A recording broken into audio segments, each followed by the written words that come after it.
Bonjour à toutes et bonjour à tous, bienvenue dans le fauteuil sur la chaîne Twitch TD Actu. Ça y est, la NFL reprend ses droits et donc le fauteuil aussi reprend ses droits sur votre chaîne Twitch TD Actu, donc tous les dimanches à partir de 17h30. Bienvenue à toutes et à tous donc pour cette première de la saison 2024. On va parler bien sûr de foot américain et de NFL juste avant les matchs de 19h et 8e saison du fauteuil sur la chaîne Twitch TD Actu. En tout cas, la 4e, il me semble, sur la chaîne Twitch TD Actu et la 8e saison du fauteuil. Et on est très heureux que vous soyez encore assez nombreux. Alors là, je vois effectivement des gens qui sont abonnés. Déjà, je vois YSU 15112 qui vient de s'abonner. Merci beaucoup à lui. Je vois que je gâche déjà la vie des personnes avec ma casquette. Voilà, oui, effectivement, j'ai une casquette des Buffalo Bills et aussi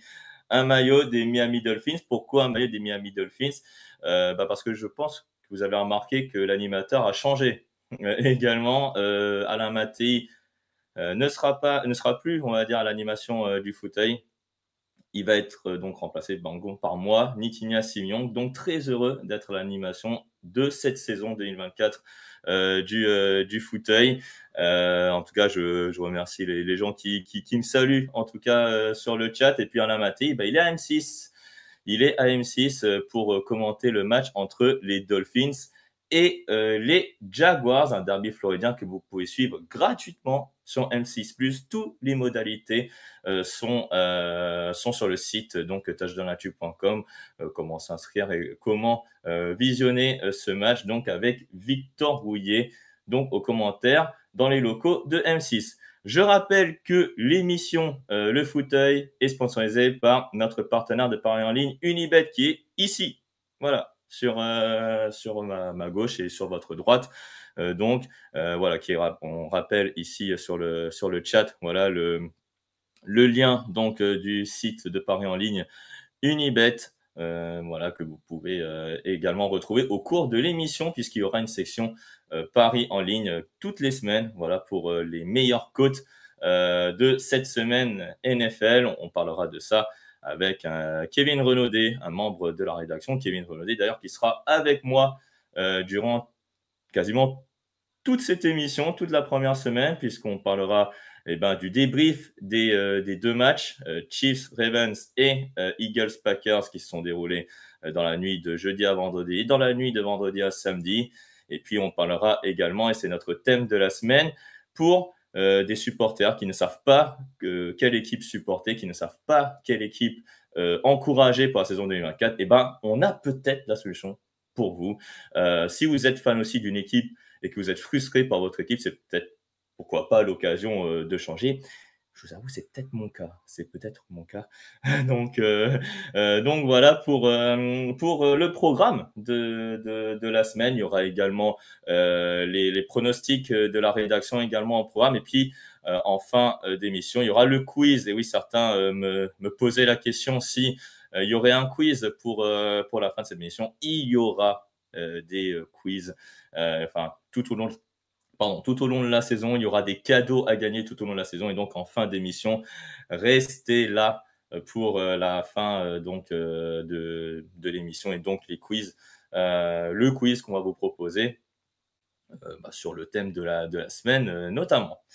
Je crois que j'ai fait le tour de l'introduction. Donc, bienvenue à toutes et à tous qui sont sur le chat. Je vois aussi des abonnements. Je vois Pastaga qui s'est abonné via Prime. C'est son 16e mois d'abonnement. Merci à lui. Je vois aussi The Greek Freak qui s'est abonné via Prime. Je crois que c'est son premier mois d'abonnement. Merci beaucoup. N'oubliez pas de soutenir donc cette chaîne Twitch TD Actu. N'oubliez pas aussi le Tipeee de nous soutenir également. C'est grâce aussi à vous qu'on fait cette émission. Cette émission ne pouvait pas se faire sans également le boss de la technique, Camille Sarben. Je ne sais pas si tu m'entends, Camille. Ouais, Si tu peux faire coucou. salut à tous, salut. Voilà, coucou au chat. Je vois également Nolive9 qui est à son 13e mois d'abonnement. Merci à lui. Et Raoul, roi des galopins également, qui s'est abonné avec Prime. Donc, c'est son 13e mois d'abonnement. Donc, je disais effectivement qu'on a un programme très chargé sur le fauteuil et on va passer donc à l'actu de la semaine. Et l'actu est fraîche. L'actu est très fraîche puisque on va commencer par on va dire une actu vraiment qui vient tout juste de tomber, l'actualité. Donc, alors je sais pas si l'article est paru sur le site TD Actu, mais on apprend que Tyreek Hill voilà, s'est fait arrêter tout simplement par la police. Donc là, il n'y a pas, malheureusement, bon, tant pis, c'est pas très grave. Mais voilà, Tyreek Hill vient d'être arrêté par la police. Bon, il a été relâché et apparemment, il pourrait jouer finalement ce match. Ça fera une bonne introduction pour Alain et Victor qui sont aux commentaires pour M6. C'est vrai qu'on n'avait pas assez d'actualité pour la première semaine. Bah là, on vient d'avoir pas une avec Tyreek Hill, mais même deux actualités, puisqu'il y a également Dak Prescott qui a prolongé son contrat de 4 ans avec les Dallas Cowboys. Donc voilà, en exclusivité dans l'émission Le Fauteuil, et qui va apparaître l'article sur le site touchdownactu.com. Donc, ne vous inquiétez pas, il y aura des articles qui vont être publiés sur le site. Voilà, c'est une très belle nouvelle en tout cas pour les Cowboys. N'hésitez pas à réagir sur le chat. Voilà cette actualité pour Dak Prescott. Pour Tyreek Hill, oui, bon voilà, c'est bénigne. Ouais, voilà, comme disait le finito Pipo. Ouais, il jouera effectivement a priori Tyreek Hill, mais voilà, c'est quand même pas une bonne préparation avant de jouer donc à Miami pour ce premier match face aux Jacksonville Jaguars. Voilà donc pour l'actualité. Donc là sur le jour de match, donc effectivement d'autres, ça c'est très important aussi, notamment pour une éventuelle fantasy. Notamment parce que moi j'ai Ja'Marr Chase pour vous dire personnellement en fantasy. Donc il est incertain, c'est ce que vous voyez là sur votre écran. On ne sait pas encore. Alors il est normalement malade d'après d'après ce que disaient les journalistes, les insiders NFL. Mais, mais je pense que officieusement, la raison, c'est plutôt qu'il n'a toujours pas signé son contrat et qu'on attend potentiellement un acte disant, bah voilà, Ja'Marr Chase pourrait signer une prolongation de contrat. Alors apparemment, il y a certaines rumeurs qui disaient qu'il voulait être payé on va dire $1 de plus que Justin Jefferson, qui est le receveur le mieux payé. Bon, voilà, ça c'est des rumeurs qui traversent par-ci par-là sur les réseaux sociaux. Donc voilà, il est incertain officiellement pour ce match. Les Bengals d'ailleurs qui jouent contre les New England Patriots. Honnêtement, est-ce qu'on aurait besoin de Ja'Marr Chase contre les Patriots pour cette semaine? Je sais pas. C'est sûr que ça va être d'une grande aide pour Joe Burrow, mais on verra bien ce que ça va donner pour les Bengals face aux Patriots. Également, Russell Wilson, alors qu'on apprend que, et c'est Lily Tweet qui le dit sur le chat, qui est officiellement forfait. Alors, c'est plus incertain, c'est donc forfait puisque sa blessure au mollet se serait aggravée. Les Steelers prennent beaucoup de précautions, notamment dans ce qu'il y ait des blessures, notamment au niveau du mollet. Et donc, officiellement, c'est Justin Fields qui va débuter le premier match pour les Pittsburgh Steelers. Alors, effectivement, on disait lors des previews de saison par rapport à Justin Fields ou Russell Wilson qui va être titulaire. On a peut-être un premier début de réponse, même si officiellement, dans l'effectif actuel, dans l'effectif publié par l'équipe, c'est Russell Wilson pour l'instant le titulaire et Justin Fields qui est remplaçant. Alors, qui est le quarterback starter de New England Patriots, nous disait Fabien Aubard, c'est Jacoby Brissett pour le moment, et remplaçant, c'est Drake May. Donc, voilà pour débuter du côté des Patriots de New England, donc face aux Cincinnati Bengals. Ensuite, donc pour les autres nouvelles, des prolongations de contrat également avec Pat Fryermuth, donc le Tyen qui a prolongé à Pittsburgh pour 4 ans supplémentaires, 48 millions sur 4 ans. C'est plutôt convenable, on va dire, pour un Tyen, donc qui n'est pas forcément établi dans la ligne, mais qui reste quand même une cible solide pour Russell Wilson ou Justin Fields, ça dépend. On verra s'il aura mérité sa prolongation de contrat dès le premier match des Steelers. En tout cas, voilà, c'est une bonne nouvelle qu'il soit prolongé, sachant qu'en plus, voilà, d'après l'article de l'excellent Marc Orfila, il est le 9e Tyen le mieux payé de la ligue. Donc avec également à égalité avec Cole Kmet et Dalton Schultz, sachant que les Tyens les mieux payés, c'est du Travis Kelce, du George Kittle, de TJ Hawkinson. Donc clairement, c'est une cible quand même qu'il fallait sécuriser et je pense que les Steelers ont bien fait de prolonger son contrat. Sinon, parmi les autres nouvelles, il y a également Jalen Ramsey qui a prolongé son contrat avec les Miami Dolphins. Voilà, il y avait Patrick Surtain qui avait prolongé son contrat il y a quelques jours, et puis, après sa prolongation, quelques jours plus tard, Jalen Ramsey en a fait de même. Voilà, donc Jalen Ramsey qui prolonge de 3 ans et qui devient le cornerback le mieux payé par an de la ligue, de la NFL, voilà. Donc avec une très jolie blague d'ailleurs de l'excellent, une nouvelle fois, Marc Orfila au passage. Donc 21 millions de dollars par an, donc c'est quand même assez énorme pour un cornerback qui est quand même All Pro et qui a quand même déjà un Super Bowl avec l'équipe des Rams de Los Angeles. On espère qu'il aura le même destin avec les Miami Dolphins également. On a fait le tour donc de l'actualité et on va débriefer les 2 premiers matchs de la saison avec donc Chiefs contre Ravens et les Eagles contre les Packers, et Kevin Renaudet normalement devrait être avec moi. Alors je sais pas si il est. Comment tu vas? T'as passé un bon été? Ouais, super bon été, super content d'être avec vous et puis de te retrouver Nitinia pour cette nouvelle saison.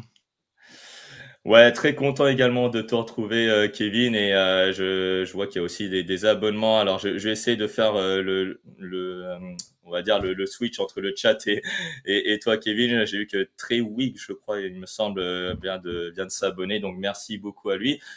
Kevin, voilà, ça fait longtemps qu'on attendait le début de la saison 2024. Ça fait longtemps qu'on attend qu'elle débute. Ça y est, elle a enfin débuté dans la nuit de jeudi à vendredi à Kansas City avec cette rencontre entre les Chiefs et les Ravens qu'on va commencer donc à débriefer. Si j'arrive à trouver mon partage, je veux bien voilà, le faire. Hop, et voilà, le nage, merci beaucoup. Voilà, donc Baltimore à quelques millimètres de l'exploit. Voilà, c'est vrai que on est passé à un bout de pied, on va dire une pointure en trop d'Isaiah Likely pour les Baltimore pour peut-être égaliser ou gagner le match, puisque John Harbaugh avait demandé une conversion à 2 points à la fin du match. Mais voilà, les Chiefs, est-ce qu'ils s'en sortent bien ou est-ce quand même une victoire méritée, Kevin? Déjà, on a été plutôt gâtés pour une entrée en matière avec ce remake de la dernière finale de Ouais, on était conférence gâtés. américaine. Ouais. Très très beau match, 2 grosses équipes et ouais, les Ravens finalement qui passent pas loin, ils ont été assez loin derrière pendant toute la deuxième mi-temps et puis à la fin, ils ont réussi à donner ce petit coup de collier pour revenir dans le match et ouais, on y a cru. Alors, oui, il y a ce petit bout d'orteil, il y a aussi cette passe complètement ratée assez inexplicablement de Lamar Jackson sur le jeu juste avant, qui aurait pu peut-être offrir un touchdown plus facile encore que celui de Likely. Mais voilà, les Chiefs qui trouvent toujours un moyen de gagner, ça ne change pas et on est reparti pour un tour avec eux. Ouais, la quête du triplé qui est lancée pour les Kansas City Chiefs. Et clairement, oui, Baltimore peut avoir des regrets. Et surtout, voilà, on va commencer par ça. Le début de match était un peu haché du côté de Baltimore Ravens. On a vu beaucoup de pénalités, notamment pour souvent des formations illégales. Voilà, donc même à un moment, moi personnellement, je devais aller voir la règle pour voir qu'est-ce que c'était qu'une formation illégale à un moment, puisque ça siffle un peu dans tous les sens. Et après, Baltimore commençait à trouver un peu de rythme, notamment au sol avec Lamar Jackson, mais aussi Derrick Henry. D'ailleurs, tu l'as trouvé comment, Derrick Henry, pour son premier match? Écoute, un peu, mi-figue mi-raisin, j'ai envie de dire, alors on voit, c'est toujours Derrick Henry avec ses qualités, ça il arrive à trouver des espaces. Plus le match avançait, plus il arrivait à trouver des espaces, mais voilà, c'est plus l'immense Derrick Henry, mais voilà, c'est toujours mieux que le running back 3 ou le running back 4 des Ravens comme ils avaient l'habitude les années passées où ils perdaient sans cesse leur titulaire. C'est sûr que ça va les aider. Après, j'ai un peu l'impression que Lamar Jackson et lui, ça se marche sur les pieds clairement. Lamar Jackson, il est arrivé super affûté, il a fait beaucoup de courses et Derrick Henry a peut-être moins trouvé Ouais. sa place dans ce premier match à cause de ça. Donc, il y a des ajustements à faire de ce côté-là, je pense. Oui, parce que moi, enfin, personnellement, donc j'ai vu le match et au début du match, effectivement, moi je pensais effectivement que les jeux de course allaient vraiment être exclusivement pour Derrick Henry. Et là, on voit effectivement dans la feuille de stats, 16 courses, 122 yards pour Lamar Jackson et aussi en termes de la passe, 26, 141, 273 yards. Donc il a fait quasiment 400 yards cumulés, Lamar Jackson. Est-ce un peu inquiétant tout de même, sachant que à la course, on n'a pas utilisé Derrick Henry, mais même à la réception, on n'a pas forcément beaucoup utilisé les autres cibles, à part évidemment Azael Laklie, dont on parlera tout à l'heure. Ouais, bah, Lamar Jackson, ça reste Lamar Jackson. Il a la qualité de ses défauts. C'est un joueur hyper explosif, hyper excitant à voir jouer. Ça peut partir dans à peu près n'importe quel sens, mais voilà, il a toujours ses défauts, notamment sur les passes longues. On l'a vu essayer plusieurs fois, c'est imprécis. Il a vraiment du mal, je trouve, à trouver ses receveurs profonds.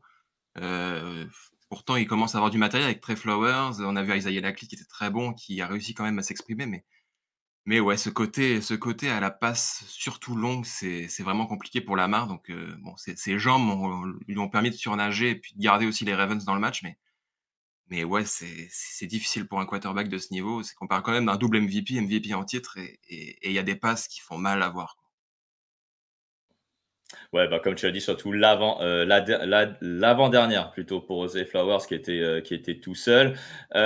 Sinon, à part ça, bah, on va parler de la révélation du match du côté des Ravens. Isaiah Likely, on a vu un très bel échantillon déjà l'an dernier. Là, cette année, on sent qu'il peut vraiment être la cible numéro un, peut-être en poste de taille et même supplanter un Mark Andrews qui clairement n'a pas été totalement visé, qui n'a pas été totalement visé par Lamar Jackson.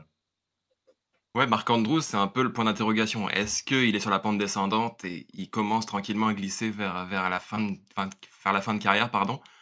Ou est-ce que finalement il a encore des petites traces de sa blessure de l'année dernière et il va revenir, progressivement? Mais, côté Isaiah Likely, bah, on avait déjà les échos en intersaison qu'éventuellement il pourrait être aligné en tant que receveur une fois de temps en temps, qu'il avait les qualités pour. Et sur ce premier match, il a crevé l'écran tout simplement. Il était exceptionnel. C'est quasiment le seul receveur des Ravens qui arrivait vraiment à être ouvert tout le temps, ou en tout cas le plus souvent que les autres et il a tout simplement performé, des mains sûres, heu, ouais, toujours ouvert et ouais, ça a vraiment aidé Lamar Jackson là-dessus parce que c'était sa vraie soupape de sécurité, un joueur qui était ouvert à une distance, faisable pour lui. Alors on a parlé de cette défense après des Ravens de Baltimore, meilleure équipe au nombre de sacs.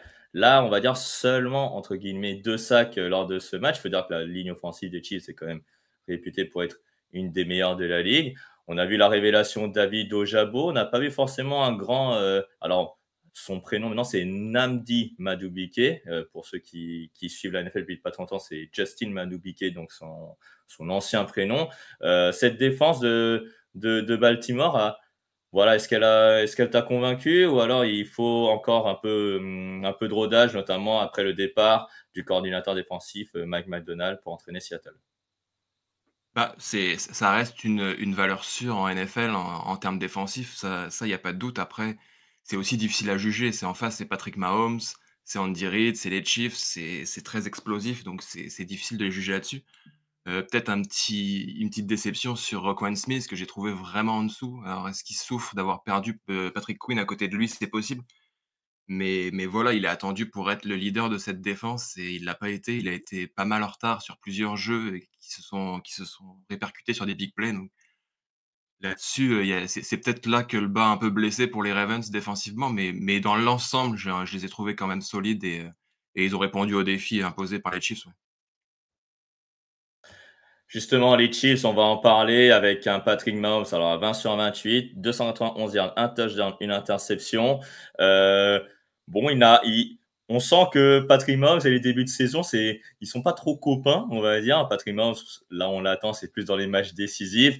Il a même réussi un truc incroyable, c'est-à-dire qu'il a fait une passe et il a rattrapé lui-même. Donc c'est-à-dire, tu vois, là, il a une ligne de stats, une réception, 2 yards. Donc ça, c'est quand même très fort. C'est vraiment un joueur, vraiment incroyable. La révélation du côté des Chiefs, et on l'attendait vu sa sélection prétoire, c'est Xavier Worthy. 2 touchdowns, donc, alors non, pas deux, enfin, 2 touchdowns, un à la course et un à la réception, pardon. Voilà, en gros, Xavier Worthy, est-ce que c'est le nouveau Tyreek Hill des Chiefs déjà? Heu, je sais pas. Honnêtement, Tyreek Hill, c'est quand même un package, plus complet que ce qu'on veut bien le dire. Oui, oui, la vitesse de course est très semblable à celle de Worthy, on est d'accord, mais voilà, avant d'arriver à Tyreek Hill, il y a encore du travail, il y a encore pas mal de choses à montrer, mais un superbe premier match de sa part, c'est sûr. Après, Andy Reid et Patrick Mahomes sont pas leur pareil pour mettre un joueur dans les bonnes dispositions et le faire briller sur ses points forts et on l'a encore vu avec Worthy. Voilà, c'est quoi? C'est 3 ballons, 2 touchdowns quasiment, au moment où il marque son deuxième touchdown, c'est assez Ouais, c'est ça. impressionnant. Heu, mais oui, c'est excellent et ça va aussi aider, le corps de receveurs des Chiefs qui comptait peut-être un peu trop l'année dernière sur Rashee Rice. Cette année, avec Worthy, il y a un deuxième danger et puis ça va justement ouvrir des boulevards aux autres receveurs, donc c'est vraiment intéressant à voir et j'ai hâte justement de voir comment ils vont l'utiliser dans les prochaines semaines. Une attaque, alors l'impression du match donne une attaque, on va dire, plus aérienne du côté de Kansas City. Pourtant, je vois, 28 passes, 20 courses, tout de même, mais 20 courses pour seulement 72 yards. Pourtant l'attaque au sol a été, en progression, on va dire, en fin de saison dernière, notamment. Est-ce que là, cette saison, Isaiah Pacheco ou Carson Steele, là, qu'on voit aussi sur l'écran, sont la solution au sol pour aider Patrick Mahomes et soulager l'attaque aérienne? Le nombre de courses, j'ai trouvé était un peu trompeur. À la mi-temps, Pacheco avait genre 5 ou 6 courses, seulement. Donc après, en prenant l'avance, oui, les Chiefs ont un peu plus insisté sur ce style de jeu. Mais les courses sont arrivées vraiment dans un deuxième temps. Mais oui, Pacheco, c'est un excellent running back. Il l'a prouvé l'année dernière. Il a fait le vide autour de lui. Il a récupéré ce poste de running back numéro 1 totalement à son compte et il fait encore un très bon match. En tout cas, une très bonne deuxième mi-temps parce que comme je l'ai dit, en première mi-temps, Mmh. il était un petit peu mis de côté mais oui, je pense que vraiment que Pacheco, c'est un excellent running back et ils en ont besoin justement pour brouiller les cartes et permettre à Patrick Mahomes de s'exprimer et de faire briller ses receveurs.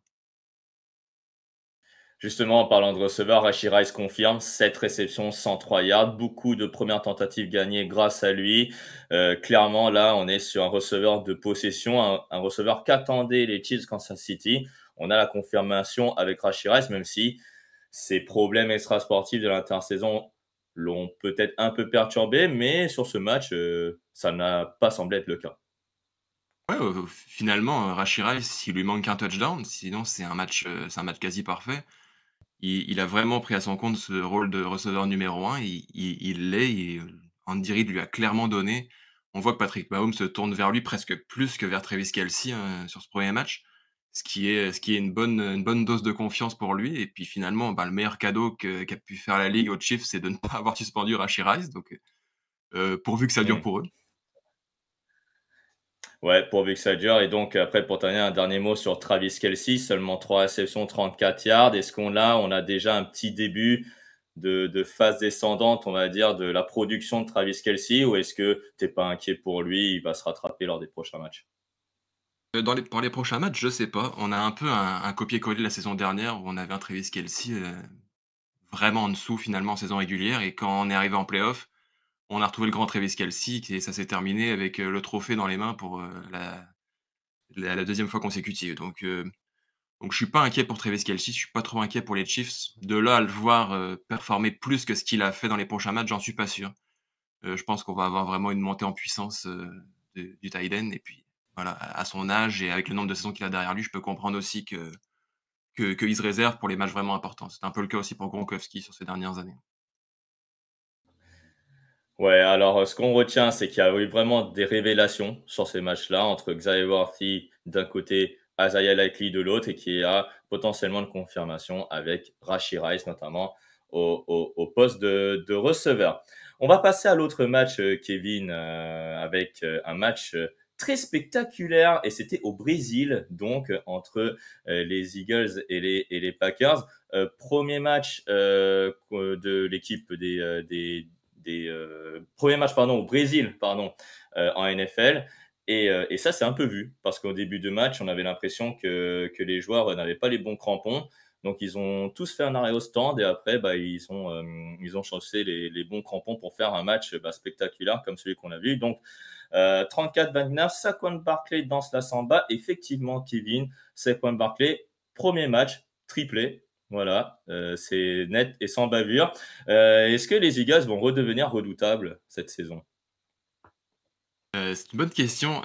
Bah, déjà, les fans des Giants ont dû pleurer, en voyant les performances de Saquon Barkley. Je pense que tu peux toi aussi en témoigner. Mais ouais, les Eagles ont trouvé un running back encore meilleur que ce qu'ils avaient l'année dernière avec DeAndre Swift, avec Saquon Barkley qui lui s'éclate. Il a une ligne offensive devant lui qui lui ouvre des brèches comme il en a probablement jamais eu. Et ouais, les Eagles, bah, impressionnent, dans ce premier match avec un Jalen Hurts, plutôt dans le rythme, plus ou moins, mais quand même présent. Et heu et ouais, des Eagles vraiment dangereux face à des Packers qui ont vraiment pas démérité. On a retrouvé vraiment des Packers sur la phase ascendante qu'on avait pu entrevoir l'année dernière et voilà, 2 équipes intéressantes et un très, très beau match encore. Alors tu disais Jalen Hurts dans le rythme, moi je serais pas forcément d'accord. Alors si on regarde les statistiques, mais même si j'ai regardé après le match effectivement en détail, il a semblé avoir effectivement ces pics où il a vraiment produit de très belles choses. Mais après, au final, ce qu'on retiendra peut-être, c'est les 2 interceptions. La première, bon, OK, c'est une mauvaise passe, mais la deuxième pour un touchdown, elle est assez horrible, on va pas se mentir. Donc Jalen Hurts, il a alterné le très bon et le très mauvais. Est-ce que ça peut être tout de même inquiétant pour la suite, sachant que l'objectif des Eagles, c'est quand même d'aller au Super Bowl? Oui, bah, c'est vrai, tu l'as dit, il y a eu du très bon et puis, vraiment du très mauvais pour lui. Les 2 interceptions, sont vraiment pas belles. La deuxième, comme tu l'as dit, est catastrophique et vraiment pas digne finalement d'un quarterback du top 8, top 10 comme peut être placé, Jalen Hurts. Oui, c'est sûr que ça peut être problématique, d'autant que tu l'as dit, les Eagles ont des objectifs ultra élevés, ils veulent pas s'arrêter à la saison régulière, ils veulent même pas s'arrêter au divisional round. Ça se passe à un finale de conférence, ça se passe au Super Bowl, c'est là qu'on attend les Eagles. Et puis Jalen Hurts a aucune excuse. Il a 2 immenses receveurs, heu, il a un excellent, si ce Un n'est un coureur des de meilleurs qualité running maintenant. backs, Dallas Goedert qui est un excellent tight end aussi, il a et puis en plus, il a une des lignes offensives les plus puissantes de la ligue, donc il a aucune excuse, ça doit performer, ça on doit le retrouver parmi les 5-6 meilleurs QB de la ligue, qui doit faire des stats et oui, il y a des raisons de s'inquiéter sur ce qu'on a vu par période, c'était pas joli, joli.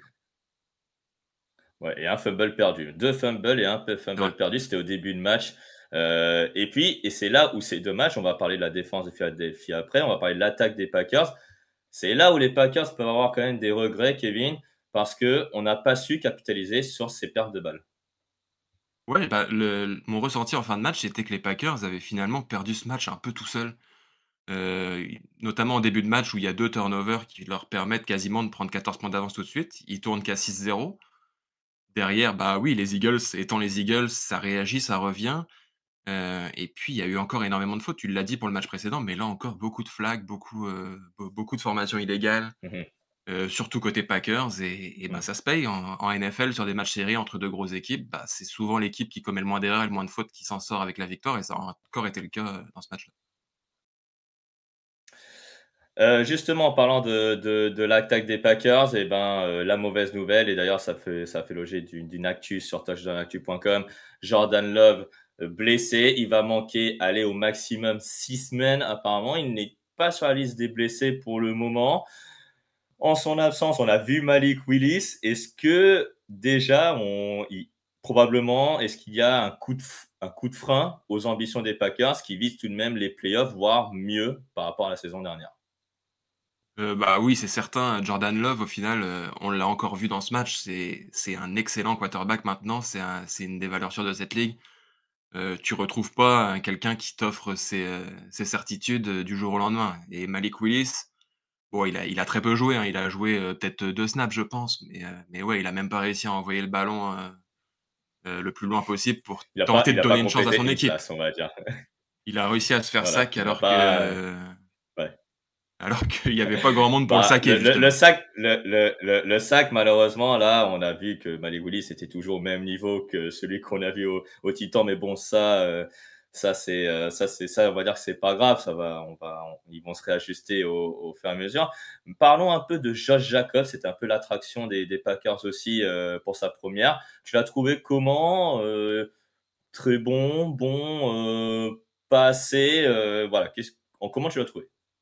J'ai trouvé vraiment un match en 2 temps. À un moment donné, vers la mi-temps, je regardais ses stats, il était à 10 courses, 14 yards et oh là là, ça fait cher pour, pour le nombre de Ça stats fait qu'il mal fait et ça, puis ouais. dans le même temps, son running back numéro 2, à chaque fois qu'il prenait le ballon, il faisait des courses de 10-12 yards. Je commençais à me dire: «Ouais, il y a quelque chose qui Ouais, là, commence on à se créer» et voit, puis plus le Emmanuel match, Wilson. ouais, c'est ça, exact. Puis plus le match a Ouais. avancé, on 4 sentait courses, la 11 yards. défense des Eagles, baisser un peu physiquement et puis là, il a commencé à vraiment s'exprimer, faire des courses tranchantes, créer des big plays et puis être le Josh Jacobs que les Packers attendent qu'il soit et donc je demande encore confirmation sur les prochaines semaines parce qu'il y a eu vraiment du quasiment médiocre et du très, très bon par la suite. Comme lors du précédent match, il y a eu des révélations. Cette révélation du côté de Green Bay, alors c'est pas forcément une révélation, il a quand même mis 8 touchdowns l'an dernier, mais Jayden Reed, 4 réceptions, 138 yards qu'on voit ici. Il a fait un très, très bon match, de très gros jeux. Il aurait pu même inscrire un doublé, Jayden Reed, voire même un triplé plutôt. Son premier touchdown étant annulé pour 12 hommes sur le terrain des 2 côtés. Alors ça, j'avais jamais vu, mais c'est pas grave. Jayden Reed, est-ce qu'il s'impose comme un receveur numéro un, sachant qu'il y a tout de même Romeo Doubs, Christian Watson, Luke Musgrave, Tucker Kraft, c'est un bon groupe hein, de receveurs côté Packers, hein. Ouais, vraiment, bah, tu l'as dit, moi j'attendais vraiment, dans ce match-là plutôt Christian Watson ou encore Romeo Doubs et puis finalement c'est Reed qui crève l'écran.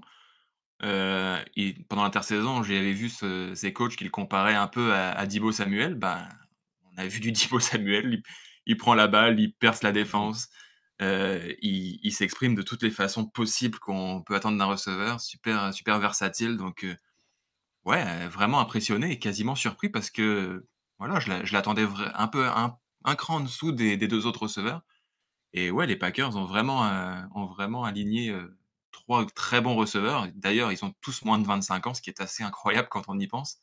Bonne chance Ouais, pour tous les garder d'ailleurs. ouais, ouais. Mais ouais, vraiment vraiment beau. Après à voir, ce que ça va donner justement sans Jordan Love.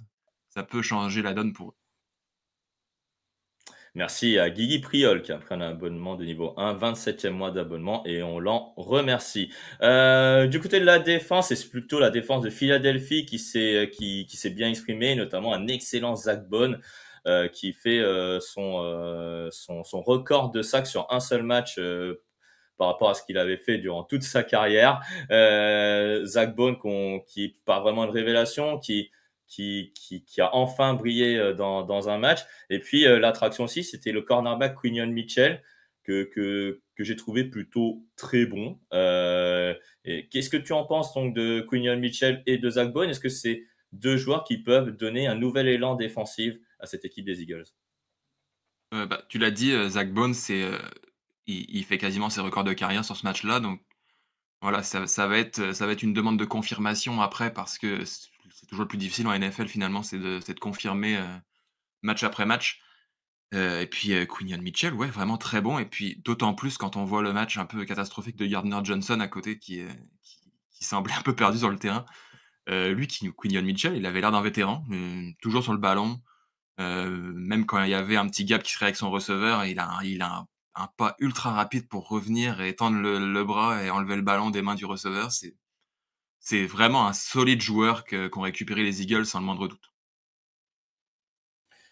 Et donc, une dernière recrue pour terminer ce débrief entre les Packers et les Eagles, c'est Xavier McKinney qui s'est déjà illustré avec une interception, le safety des Packers. On attend forcément une grosse production aussi de sa part en termes de plaquage, mais l'échantillon qu'il a montré, c'est déjà très prometteur et on regrette sans doute pas du côté des Packers d'avoir misé autant sur lui, comme un peu un Josh Jacobs.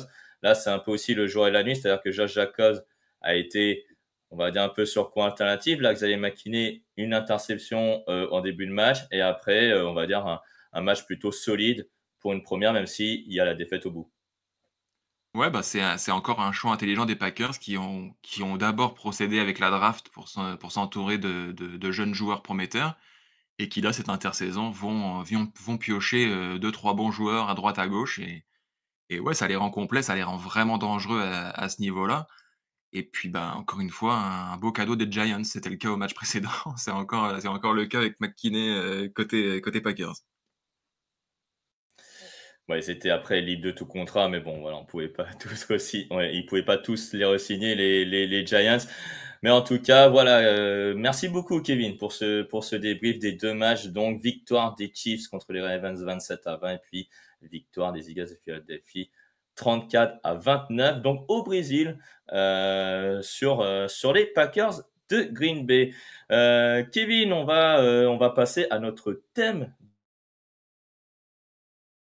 de quelques réactions du chat, hein, par rapport au débrief des deux matchs. Alors, Benoît 13-011 qui nous dit Zach Bond, on le regrette à Nola. Il était très prometteur.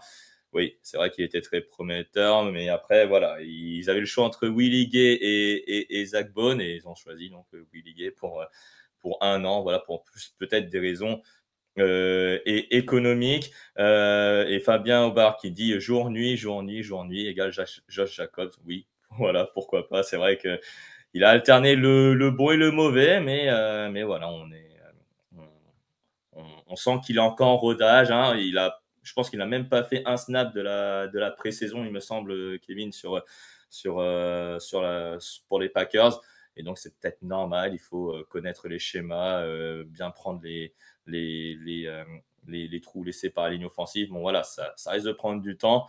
Donc, ne vous étonnez pas si le deuxième match non plus n'est pas si productif que ça pour Josh Jacobs. Alors, le thème de la semaine, Kevin, ce sont les équipes à suivre pour 2024. Alors, il y a déjà eu un petit article de Victor Rouillet sur les 15 bonnes raisons de suivre la NFL de 2024. Là, on va aller un peu plus loin. On va parler des équipes à suivre pour la saison NFL 2024. Alors, Victor Rouillet a déjà mentionné quelques équipes.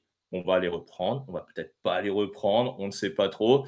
Mais en tout cas, sur le chat, j'aimerais bien que vous écrivez si vous êtes un novice, enfin un rookie, ou si vous êtes expérimenté, on va dire, par rapport au suivi de la NFL et au suivi aussi de l'émission Le Fauteuil sur Touchdown Actu. Ça sera super important pour moi pour faire l'introduction donc de ce thème, donc des équipes à suivre pour la saison 2024. Donc n'hésitez pas à l'écrire sur le chat si vous êtes rookie, combien d'années d'expérience vous avez pour le suivi NFL, pour suivre la NFL. Voilà, ça sera bien. Alors, on peut dire intermédiaire, oui. Après, ça dépend ce que tu peux dire par intermédiaire. Est-ce que c'est 3 ans, 5 ans? Voilà, le nombre d'années, c'est vraiment important. Comme ça, si vous n'avez pas d'équipe à suivre, eh ben, nous, on est là, Kevin et moi, pour vous donner des conseils pour les équipes à suivre. Alors, Kevin, on s'est quand même concerté pour avoir une idée des équipes à suivre. On, on a une équipe, notamment pour les personnes qui veulent regarder du foot américain pour le plaisir, pour le beau jeu. Quelle est cette équipe, Kevin? Bah, on va surprendre personne puisque ça a été déjà, le buzz l'année dernière, mais c'est les Detroit Lions, évidemment, qui sortent d'une saison vraiment exceptionnelle. On les attendait pas aussi haut, clairement, en début de saison et puis ils ont fini en finale de conférence. Ils sont même pas passés loin de créer la surprise et de se qualifier au Super Bowl. Ils reviennent cette année au complet, ils perdent peu de monde, ils ajoutent en plus, DJ Reader et Kevin Zeitler sur les lignes.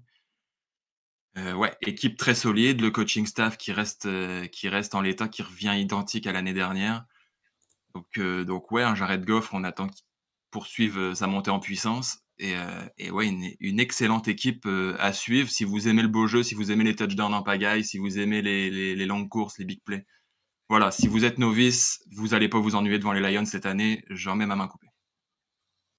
Ouais, les big plays, comme on dit, les gros jeux du côté de la NFL, c'est-à-dire des lancers incroyables du quarterback vers un receveur très loin placé. Donc, clairement, les Lions, tu l'as dit, des ajouts sur la ligne offensive et sur la ligne défensive. Un Jared Goff très solide. Pourtant, il n'y a pas forcément des stars, mais ça joue. Le ballon vit en attaque. Il y a aussi des défenseurs qui peuvent faire des jeux comme Aidan Hutchinson sur le pass rush. Clairement, on attend de cette équipe des Lions une explosion de points quand on va regarder, ne serait-ce qu'un résumé ou un match NFL qu'on a envie de regarder si on veut perdre son temps. Oui, effectivement, c ça va jouer dans tous les sens, des receveurs, des running backs et des super joueurs défensifs, ça va être explosif.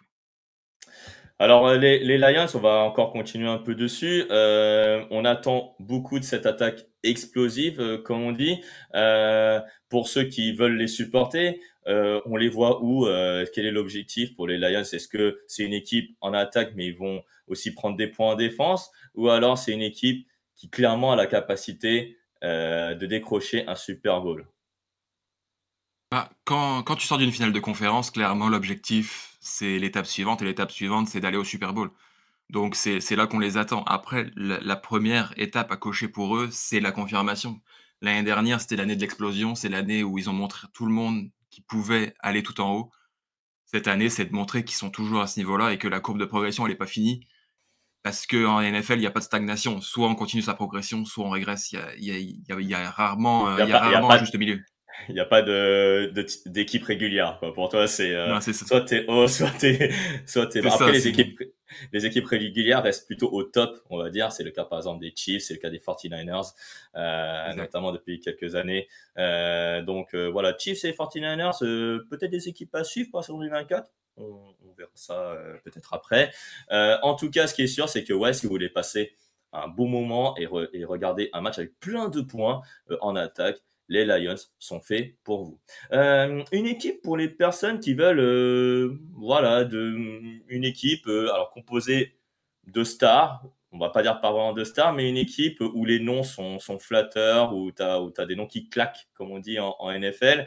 Euh, Quelle est cette équipe pour toi, Kevin? Bah, pour moi, c'est les Houston Texans, clairement. Hem, que oui, c'est un peu le cas des Lions, mais de l'autre côté, en AFC, où l'année dernière, ça a explosé, sous les magnifiques lancers de CJ Stroud Qu'on voit et ici cette d'ailleurs à année, l'image, c'est Just Stroud, pardon, exact, excuse-moi. Ouais. qui joue sa deuxième année, qui lui aussi va être en quête de confirmation. Et qui lui cette année lui ont donné, des armes en plus avec notamment l'arrivée de Stefon Diggs qui est un des meilleurs receveurs de ces 5-6 dernières années, qui sort de magnifiques saisons aux Bills et qui arrive pour densifier encore le corps de receveurs qui était déjà, impressionnant l'année dernière, notamment avec Nico Collins ou Tank Dell. Et puis on lui donne aussi un running back encore plus fort avec, Joe Mixon qui lui aussi arrive des Bengals avec, beaucoup de certitudes et de belles saisons derrière lui donc ouais, il y a une attaque qui impressionne. Ils font un peu office de nouveaux riches, j'ai envie de dire, les Texans avec ces arrivées de stars et puis même côté défensif avec Daniel Hunter notamment qui vient densifier la D-line. Donc ouais, une équipe des Texans qui vise vraiment les plus hauts sommets cette année. Sachant qu'il y a même de cela 2 ans, j'ai envie de dire, les Texans étaient vraiment au plus profond, dans les profondeurs de la ligue, quoi. C'était vraiment une équipe, on va pas se mentir, qui est une très mauvaise. Et là, c'est une équipe qui revit, on va dire, et notamment la saison dernière. Et pour des supporters ou des suiveurs NFL qui veulent s'approprier une équipe, et ben pourquoi pas cette équipe des Texans? Parce que il y a une attaque, mais il y a aussi une défense, comme tu l'as dit, avec Daniel Hunter, mais aussi Darius Stingley. Ça va aussi défendre. Ça peut gagner beaucoup de matchs cette saison, en tout cas, les Texans, Kevin. Ouais, ouais, ça va gagner beaucoup de matchs, je pense et puis ouais, c'est vraiment le bon moment pour rentrer de plein pied dans cette franchise et de les suivre, surtout quand il y a un jeune quarterback qui arrive. Ça semble être un franchise quarterback qui va être parti pour de longues années. Donc c'est toujours un bon moment pour rentrer de plein pied dans une franchise et les suivre quand on a ce chaînon principal d'une franchise, qui est le quarterback et qui va permettre probablement d'être sur une belle lancée et de belles années, ouais. Merci à Ledos31 de s'être abonné avec Prime, sixième mois d'abonnement et on te remercie. Ouais, justement, Kevin, alors on disait à propos des Lions que c'est une équipe qui va surtout briller en attaque où il y aura beaucoup de points.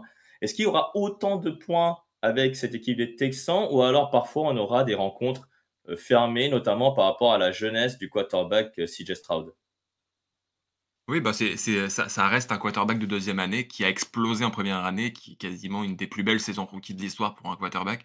Voilà, il y a une confirmation à amener quand même, et puis oui, ça peut être compliqué. Il peut y avoir des matchs difficiles. C'est pas une équipe qui est ultra favorite de tous ces matchs. Il va y avoir des gros combats, mais oui, ça peut être puissant et puis cette fois, les Texans, j'ai envie de dire, peuvent s'appuyer sur une unité défensive supérieure à celle des Lions notamment, donc les matchs peuvent être un peu plus partagés, un peu plus défensifs aussi, ouais.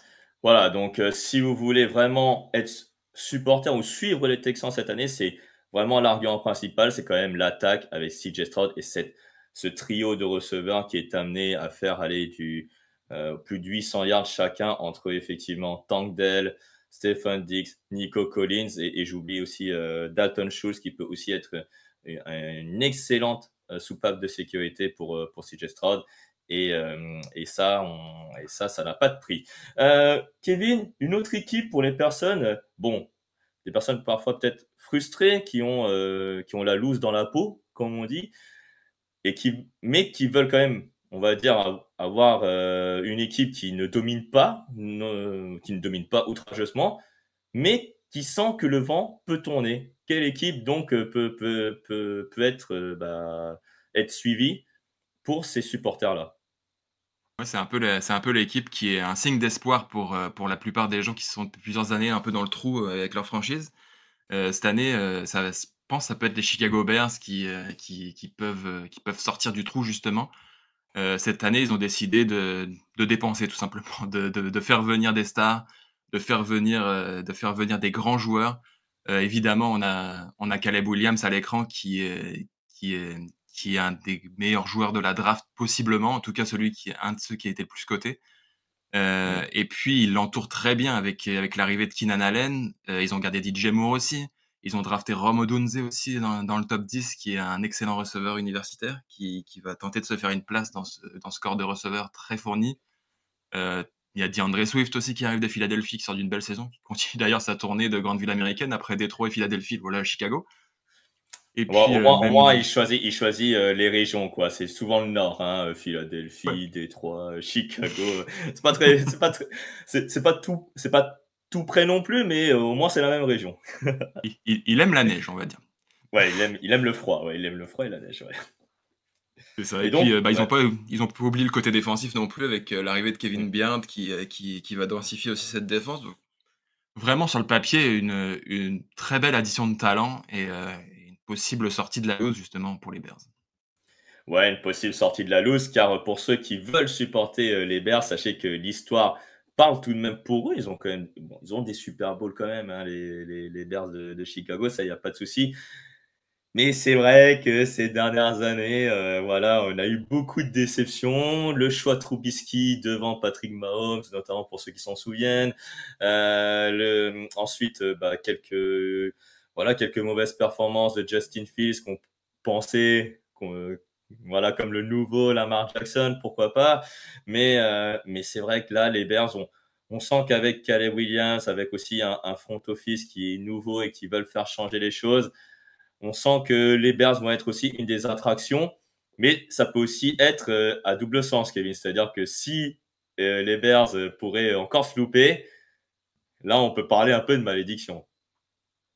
Ouais, ouais, bah, après, additionner les stars, c'est pas toujours un gage de succès immédiat. On a déjà vu des équipes tenter d'aligner une super team et puis finalement de se ramasser toujours plus bas. Donc c'est pas une assurance.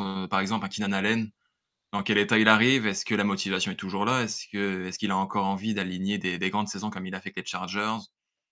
On est en droit de se poser la question. Le coaching staff inchangé, est-ce qu'on aurait dû aussi arriver avec un nouveau staff en même temps pour créer une nouvelle ère à ce niveau-là? Voilà, il y a des questions qui se posent, c'est certain, mais l'espoir est là en ce moment, c'est sûr.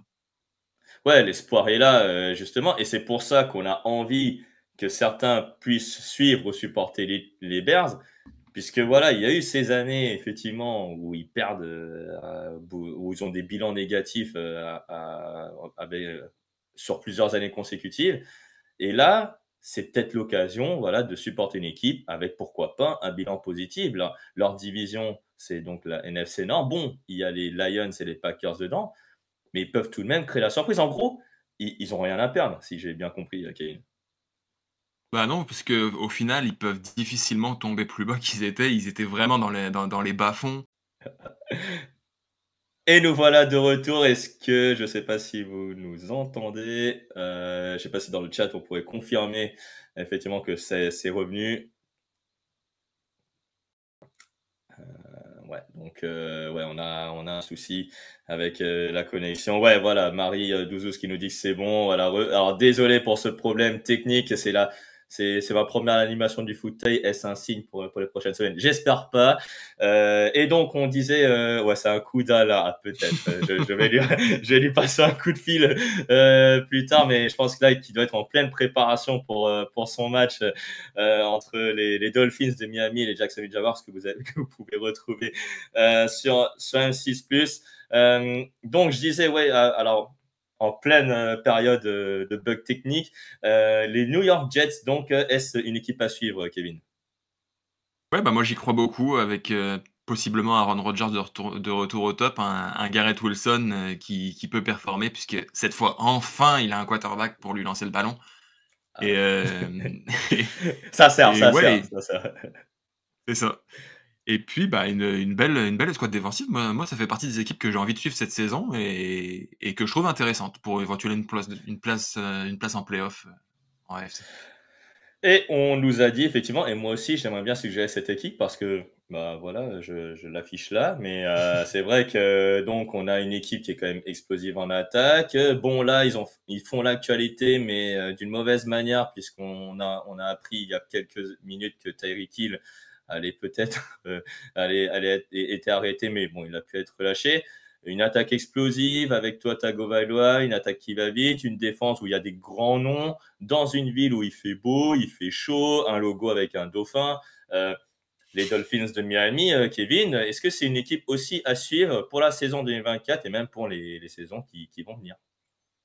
Ouais, bah, finalement, on retrouve les mêmes Dolphins que l'année dernière, à peu de choses près, avec une année en plus, un Tyreek Hill, bah, tu l'as dit, qui est un peu dans le sale drap juste avant le match, mais ça devrait aller pour lui et ouais, c'est une superbe équipe, hein, vraiment, ils ont tout ce qu'il faut. Le bras de Tagovailoa qui est de retour, sous un joli contrat, Jalen Waddle qui est encore là.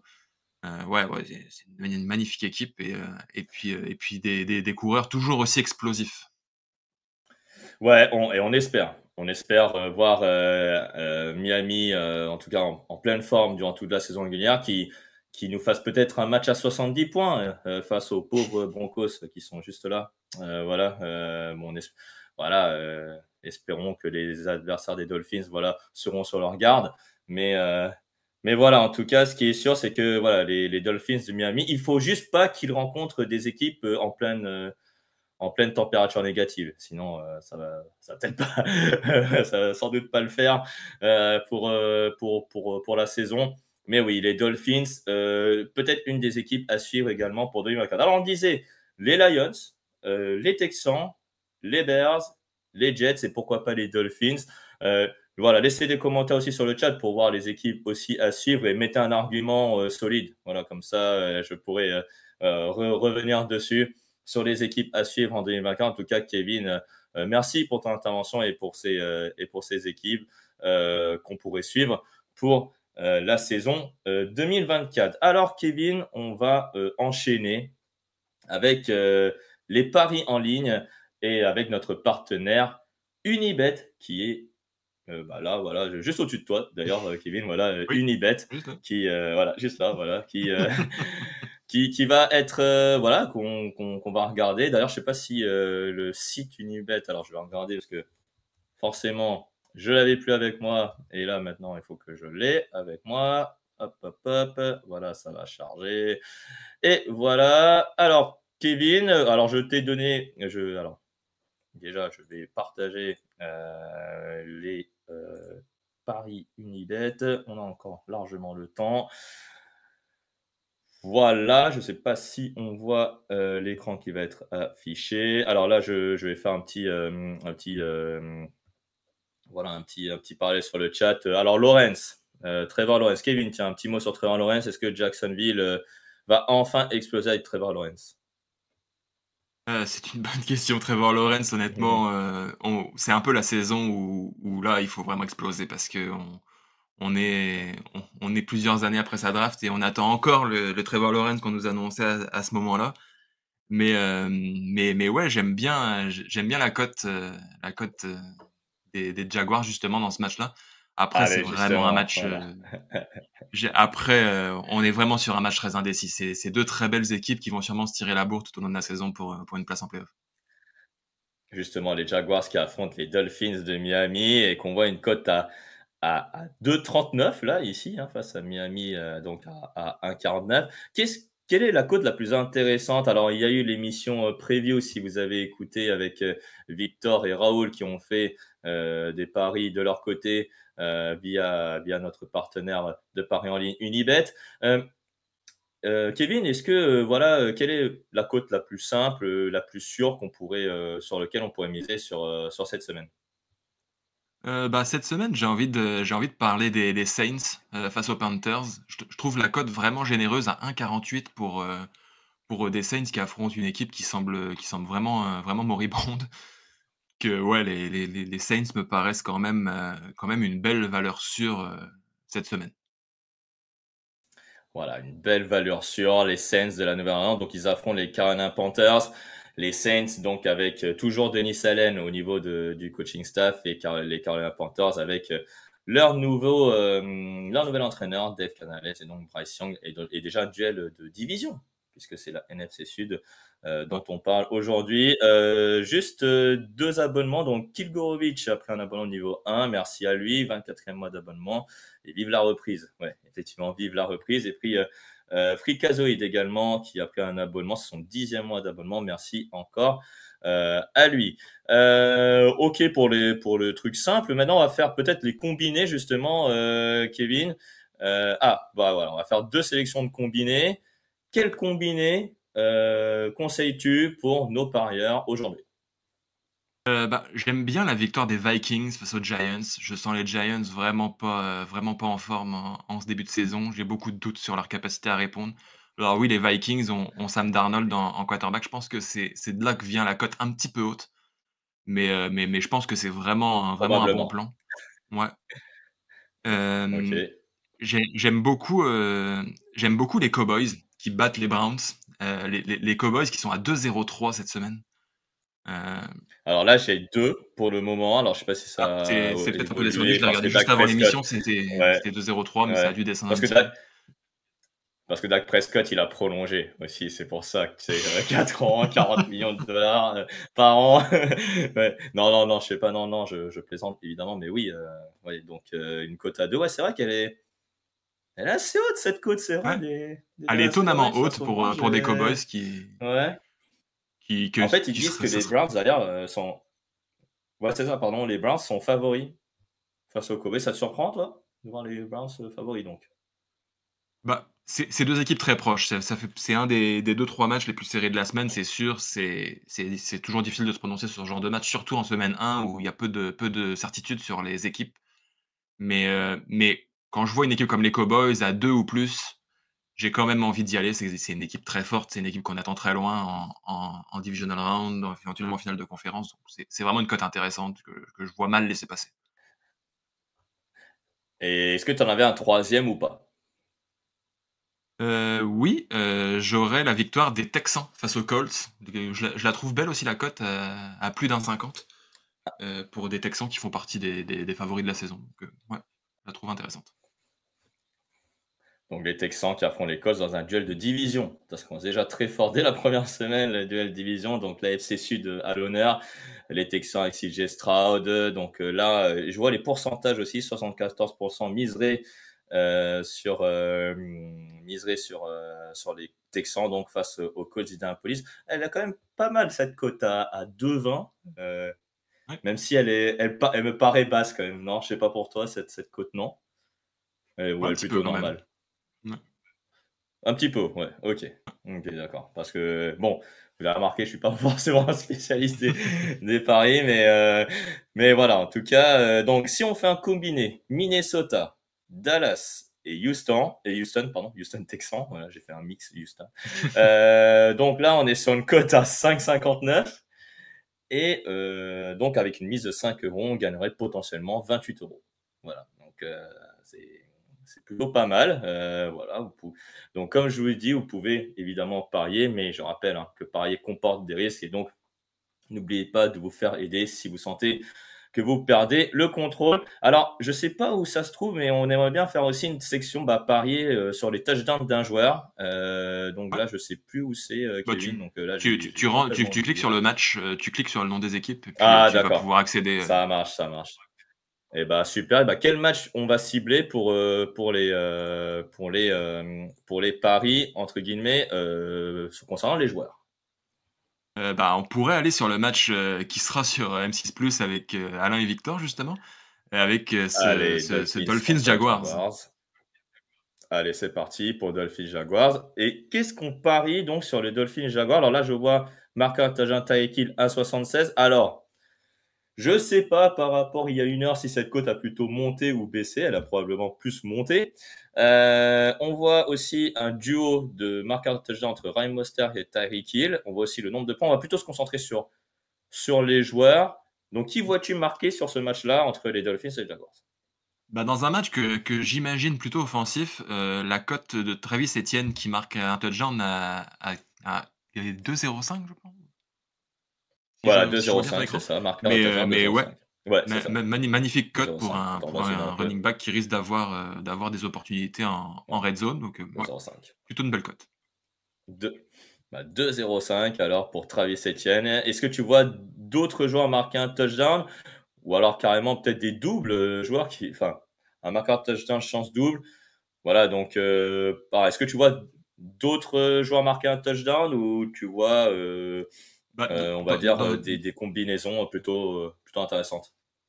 dans le même genre, Raheem Mostert, c'est aussi une valeur sûre. C'est quelqu'un sur qui, les Dolphins vont sûrement compter en red zone justement. Toujours un joueur très rapide, très explosif. Donc, oui, dans le même genre que Travis Etienne, Raheem Mostert pourrait lui répondre dans ce match-là. Avec donc MyBet, effectivement, donc le pari, un des nombreux paris que vous pouvez faire sur la plateforme Unibet. Et ben là, si on a Travis Etienne et Ryan Mostert en marqueur de touchdown, et si vous misez 5 euros, on a 22 euros, 21,55 € de gain potentiel.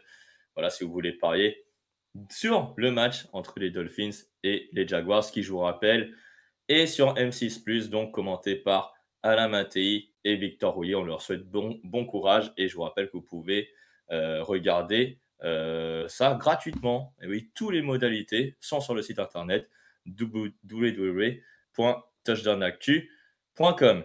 Kevin, je pense qu'on a fait le tour de tous les sujets, paris, équipe à suivre et donc les débriefs des matchs. Je te remercie d'avoir été à mes côtés. Bah, merci à toi Nitinia, c'était un plaisir. Et puis surtout, tu interviendras également sur les paris en ligne, donc à mes côtés dans le cadre du fauteuil. Donc ce sera toutes les semaines avec Kevin Renaudet. Donc il va nous donner ses conseils de paris, que ce soit combinés, simples ou les marqueurs de touchdown. On va voir si on peut faire plus pour plus tard de marqueurs de touchdown sur quelques matchs. Mais en tout cas, on voulait faire un focus sur le match sur M6+, c'est parfait. Et puis surtout, bah voilà, retrouver Kevin également pour la fantasy.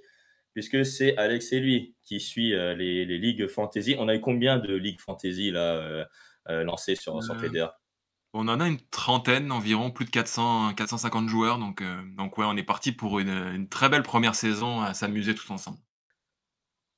Ah, bah, vous voyez 30 ligues, 450 joueurs, c'est incroyable en tout cas. Et tu vas intervenir probablement le samedi également dans le cadre du podcast sur la fantasy en compagnie d'Antoine Ajavon et d'Alexandre Locke. Donc, et ça, ça sert aussi pour votre fantasy, hein, tout ce qui est pari en ligne, tout ce qui est aussi jour de match, ça sert aussi pour ça, pour votre fantasy. Kevin, merci beaucoup et on te dit bah, probablement la semaine prochaine. Salut. Salut! Voilà, on va quitter Kevin. Bah voilà, il a déjà quitté. Donc là, on va faire un nouveau focus donc sur les pronostics de la rédaction. Je sais pas, Camille, si tu as les pronostics de la rédaction sous les yeux. Voilà, ça y est. Moi, je vais aussi me l'afficher en gros. Hop, hop, hop, hop, hop. Alors, comment on fait ça? Hop, voilà. Hop, voilà, on va faire ça. Voilà. Hop. Voilà, voilà. Donc, sur les deux matchs, bah, il y a Jean-Michel, notamment, qui est à 0 pointé. Voilà, donc Jean-Michel, bah, c'est pas grave, hein, il y a les autres matchs pour te rattraper. Moi, j'ai 1 sur 2, tout comme Grégory qui a 1 sur 2 également. Alors, moi, je vais arrêter le partage, comme ça. Voilà. Ensuite, bah, Alain, Raoul, Raphaël, Lucas, Victor ont réussi le perfect pour le moment sur les 2 premiers matchs de la saison. Donc Falcons, Steelers, majorité. Ouais, non, c'est plutôt 50-50 là, entre les Falcons et les Steelers. Donc moi, j'ai misé Steelers, mais Alain, Raoul, Raphaël, Lucas et Jean-Michel ont misé sur les Falcons. Les Steelers pour Victor, Grégory et moi. Voilà, bah, bienvenue Jean-Michel. Merci Camille pour ce petit message. Ensuite, alors n'hésitez pas à le dire sur le chat si vous êtes pour les Falcons ou les Steelers pour la première de Kirk Cousins, en tant que quarterback des Falcons, et pour la première de Justin Fields en tant que quarterback des Steelers. Les Bills et les Cardinals, majorité pour les Bills de Buffalo, alors que pourtant lors de la preview on disait oui, est-ce que les Bills vont aller aux playoffs, etc., etc. Mais apparemment ce premier match se passerait sans encombre pour les Buffalo Bills.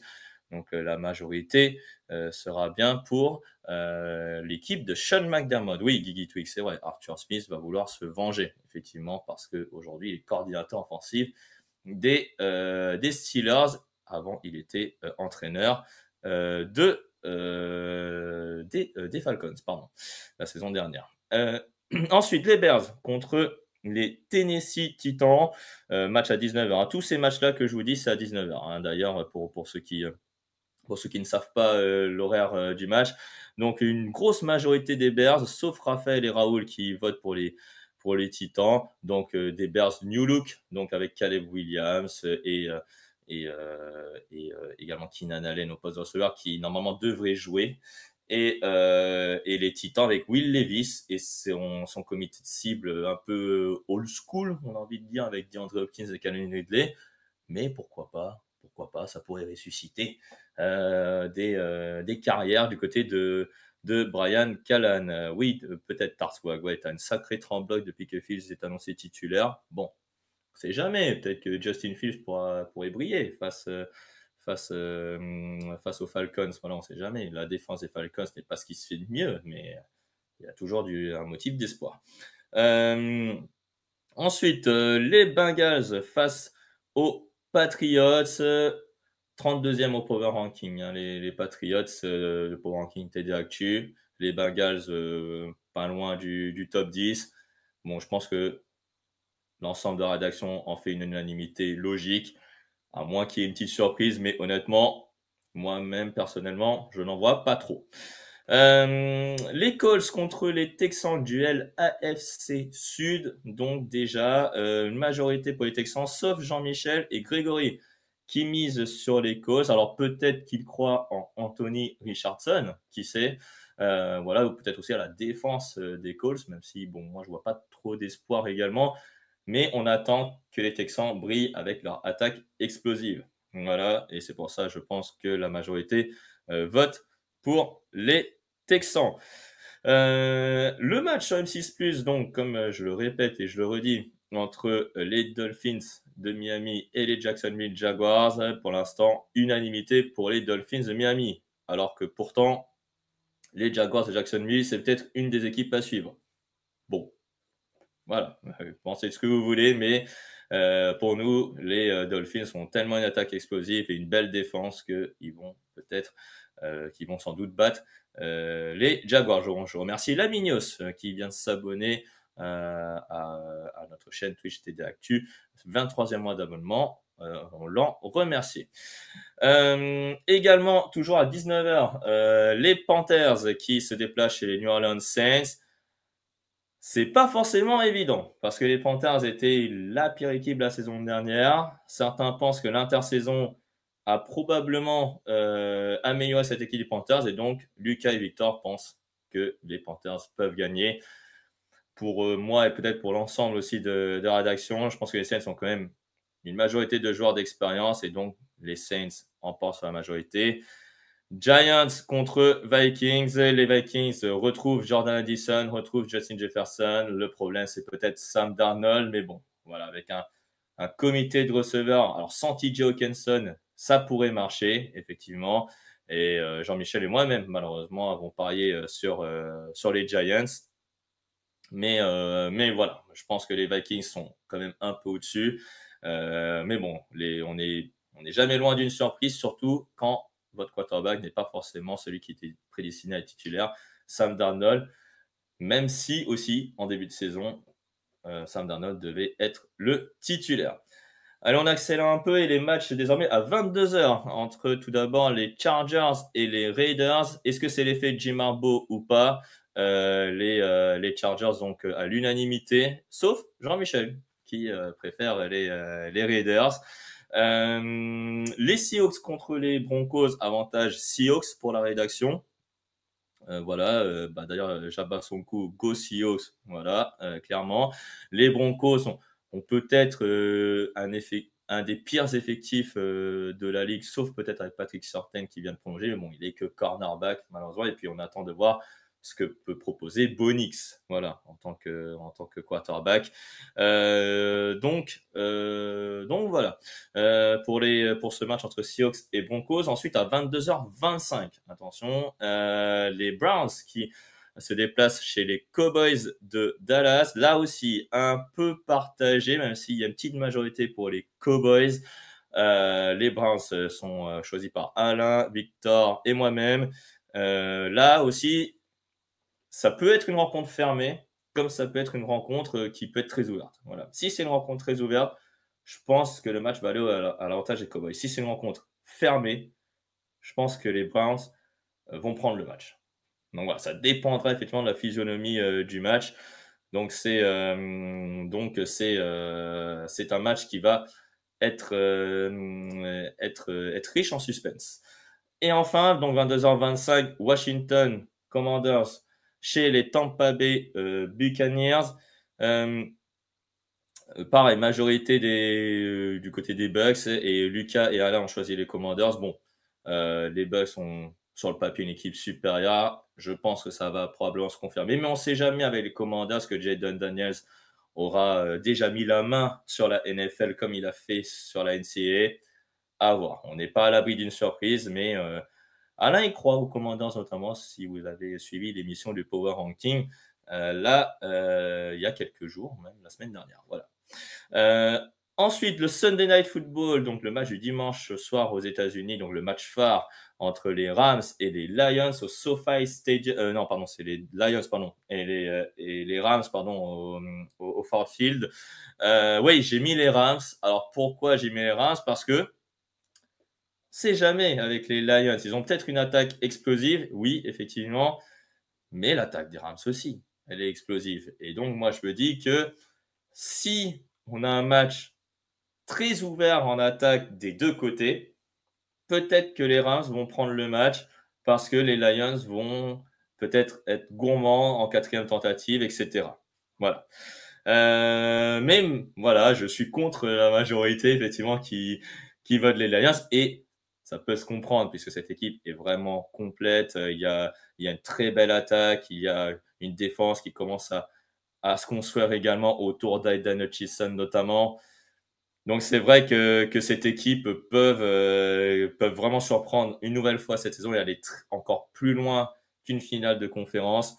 Mais les Rams qui s'imposent, croyez-moi, je ne serais pas surpris non plus. Voilà, même si les Lions sur le papier ont un meilleur effectif, et ça, je le comprends. Et puis le dernier match, donc dans la nuit de lundi à mardi, qui opposera les Jets de New York aux 49ers de San Francisco, et ben c'est très serré. Et oui, 5 contre 3, c'est serré. Et oui, c'est un des matchs où moi aussi j'étais un peu indécis parce qu'il y a le retour d'Aaron Rodgers pour les Jets. Il y a quand même les 49ers en face, mais je me dis que les 49ers c'est très très solide, alors que les Jets on sent que ça peut être solide, mais c'est fragile. Ça reste fragile quand même, les Jets de New York. Donc Aaron Rodgers qui revient, on ne sait pas trop quel est son niveau. Bon, pardon, je suis un peu enrhumé, désolé. On a Mike Williams également qui revient de blessure. On a une ligne offensive aussi qui est un peu vieillissante, qui revient de blessure aussi. Ça fait beaucoup de retours de blessures aussi.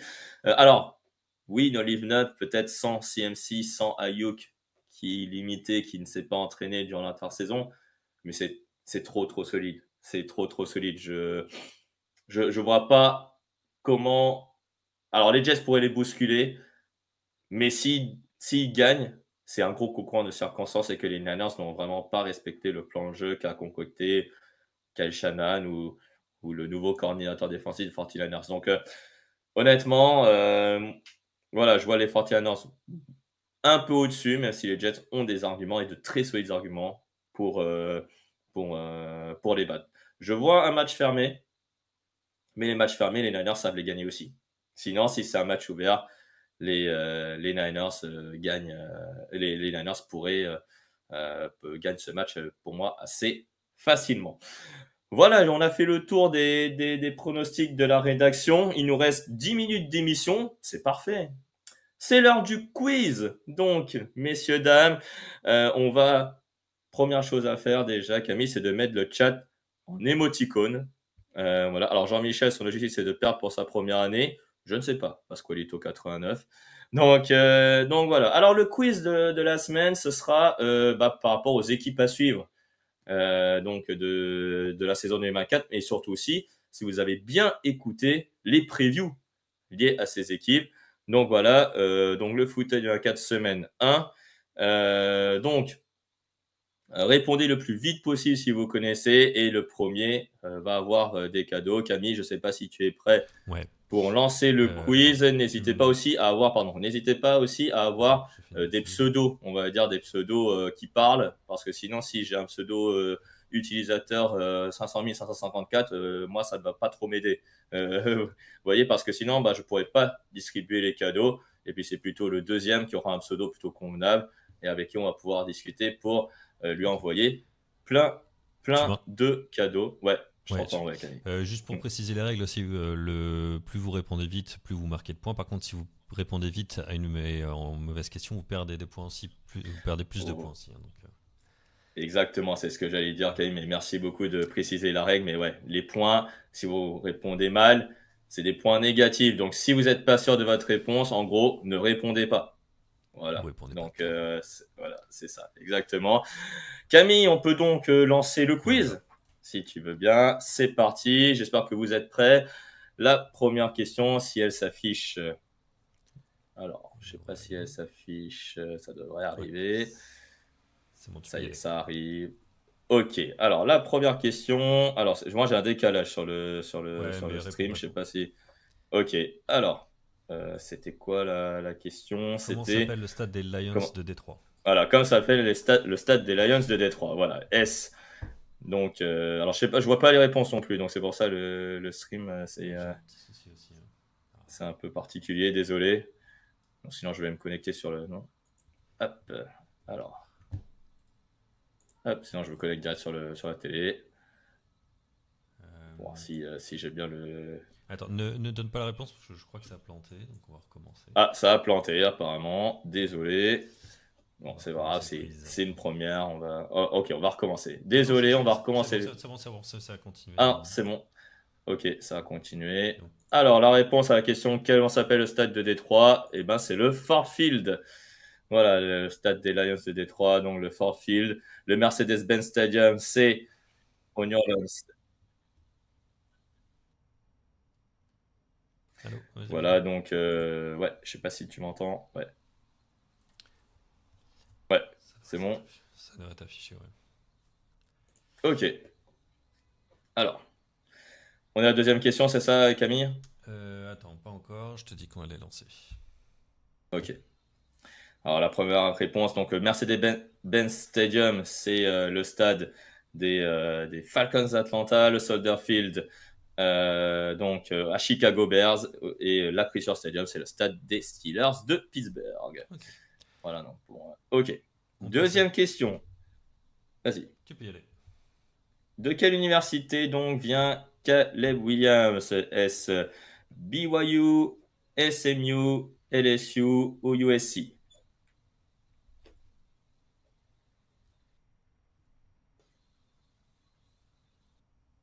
Alors moi j'ai pas le chrono, Camille, je sais pas pourquoi j'ai. T'inquiète, regarde l'image au stream sur Twitch Ah ouais directement. d'accord, C'est bah, plus simple. ouais. Ok ouais, je vais faire ça. Ok d'accord, moi, je vais faire ça. Hop. Alors normalement c'est bon. Ok, est-ce que c'est bon Camille Ouais, pour les on peut réponses? révéler la Ouais, réponse. c'est bon. Et donc c'est USC. Donc USC qui est l'université de Caleb Williams. Il est d'abord passé par Oklahoma sur avant d'aller donc du côté de la NFL. Voilà donc pour la deuxième question. La troisième, si tu veux bien, Camille. Alors, j'arrive vraiment pas à C'est afficher parti. les questions, donc je sais pas. Ok, qui a été le meilleur joueur au nombre de sacs la saison dernière au Texans? Qui a été le meilleur joueur au nombre de sacs la saison dernière au Texans? Daniel Hunter, Will Anderson, Jonathan Greenard ou Sheldon Hankins?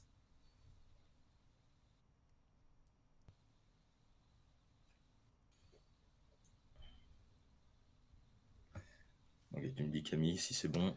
Ouais, je te dis quand c'est bon. 2, 1. C'est bon, normalement, on a tout le monde. Eh ben parfait, tout le monde a répondu. Et donc Jonathan Greenard est la bonne réponse. Alors s'il y avait un piège, Daniel Hunter est bien le meilleur saqueur de sa réponse l'année dernière, mais le problème c'est qu'il était aux Vikings.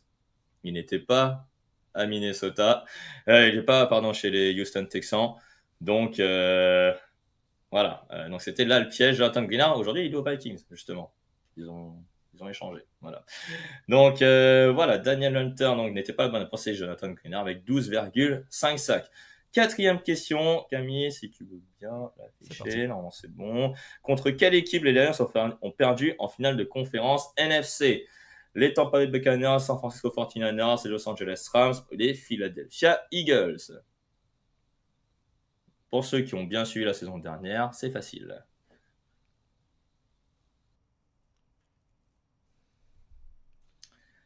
Et je pense qu'on est bon. Encore quelques secondes. Encore un petit peu, non? Voilà. Et tu peux révéler la réponse, ouais.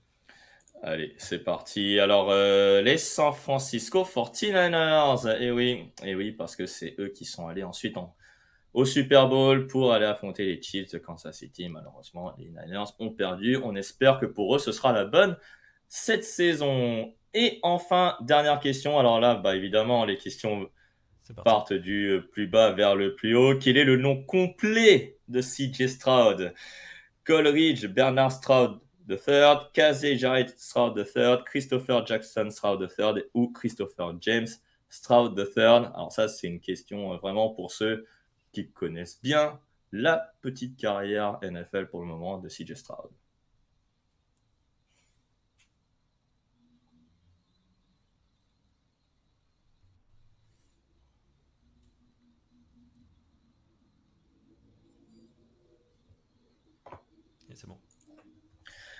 Et c'est bon, et donc c'est Coleridge, Bernard, CJ Stroud III, et oui, il n'y avait pas forcément de signification par rapport au CJ, mais voilà, Coleridge, Bernard, Stroud III, et clairement, voilà, c'était un peu compliqué cette question. Et qui a gagné, Camille? Alors là, je vois pas forcément le nom des Alors, le gagnants. gagnant, c'est Gigi Twix avec 86 points, 86 000 points. Ah, Guigui Twig, qui est un habitué ici de la chaîne Twitch TD Actu et du fauteuil, remporte ce quiz. Guigui Twig, n'hésite pas à nous contacter ici sur la chaîne Twitch, voilà, pour t'envoyer des cadeaux. Nous inquiétez pas, il y aura des cadeaux de toute façon pendant pour toutes les semaines, voilà, tous les dimanches à partir de 17h30 pour gagner des cadeaux suite au quiz.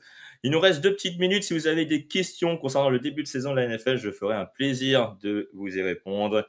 Ouais, alors Brian Bliss, ouais, sur le quiz, alors c'est pas forcément il faut être abonné, mais il faut avoir alors c'était quoi, Camille, si tu peux me souffler dans l'oreille? Je crois qu'il faut avoir un compte sur Il faut avoir un Twitch. compte sur Twitch. Voilà, Il faut avoir un compte sur Twitch pour l'avoir. Voilà, il faut et liker son normalement, compte. Voilà. effectivement, on a oublié sur téléphone, c'est Ouais. dans vous pourrez répondre, Voilà. c'est sur le chat, ça doit s'afficher sur le chat, je crois.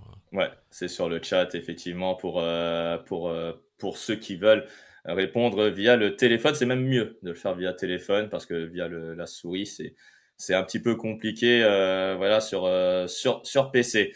Voilà, bah oui, deuxième, c'est bon ça. Et merci beaucoup, hein, merci à vous, effectivement, dans le chat, hein, d'avoir été présent. Limite, posez vos questions si vous voulez encore sur la chaîne Twitch et via le chat. On va laisser effectivement les matchs à 19h et surtout rendez-vous sur M6+ pour le match entre les Miami Dolphins et les Jacksonville Jaguars. Merci beaucoup à vous tous pour m'avoir encouragé pour ma première, et puis je serai là pendant toute la saison aux commandes donc du fauteuil, et puis voilà, passez un très bon dimanche, une très bonne fin de week-end, et surtout n'oubliez pas que le fauteuil vous a été présenté par notre partenaire de paris en ligne, Unibet, voilà, qui se trouve là, et que je les en remercie également de nous accompagner toujours pour cette émission. Camille, merci beaucoup. Ouais, je vous en prie. Et ouais, merci à toi, et puis passez une très bonne première semaine et vive la NFL. Et n'oubliez pas que toute l'actualité, c'est toujours sur touchdownactu.com. Merci à tous. Passez un bon dimanche, une bonne fin de week-end et à la semaine prochaine. Salut, salut.